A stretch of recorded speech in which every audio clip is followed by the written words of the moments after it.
Yes, you, hero. Have you ever failed? Have you ever set out to do something knowing full well it needed done and just come up short? Stay, let me tell you a story. A story of a witch and a giant. A story of a fool who thought he was strong enough to save the day, dumb enough not to bring backup. It was about a year ago. The youth in the witch's presence was clearly in distress. I followed them out of town to a swamp. Looking around, there was not much in the field, but some mountains in the distance and the pale glow of the moon. Whether the witch had noticed me or her giant companion was immaterial. All I know is as I was tracking them, these creatures started appearing out of thin air. Monstrous beings hovering with razor-sharp blades. I panicked. Ashamed to admit it, but I fled. But no matter where I turned, more monsters. Hideous beings. Some seemed to be fused, half man and half horse, the very stuff of nightmares. I could find no safety, and I knew I was outmatched.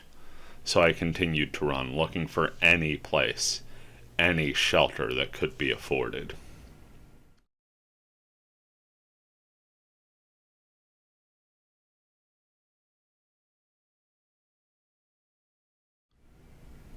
Eventually, as I scrambled, my feet moving faster than my brain could catch up, I found myself near a patch of pumpkin, with a strange glow coming from inside.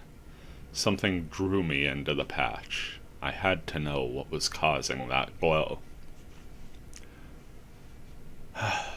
I was saved by the spirit in the middle of the patch.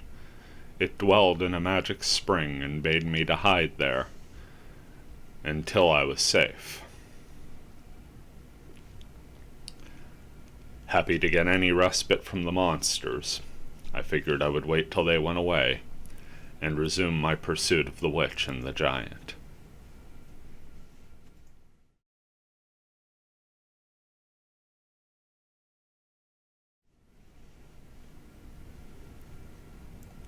Eventually, I did screw up the strength to leave the spring. What I saw next horrified me.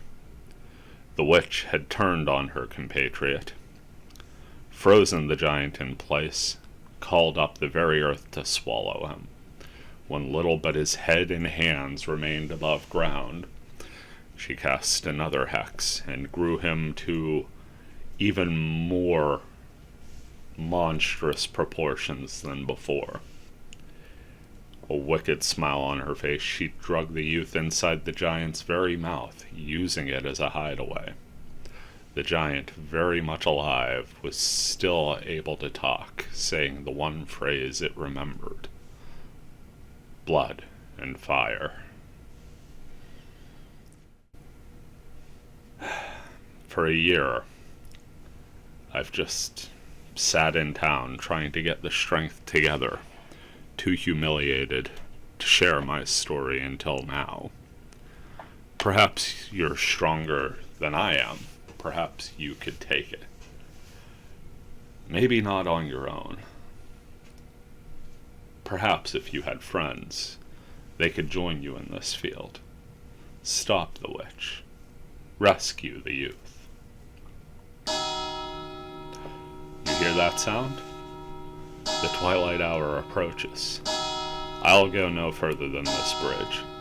It is up to you. You must stop them. Search for the field. You'll know it by the giant's call. Still nights you could hear it ringing out in the distance. Blood and fire.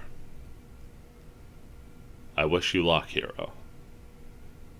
Whatever you do, don't fail.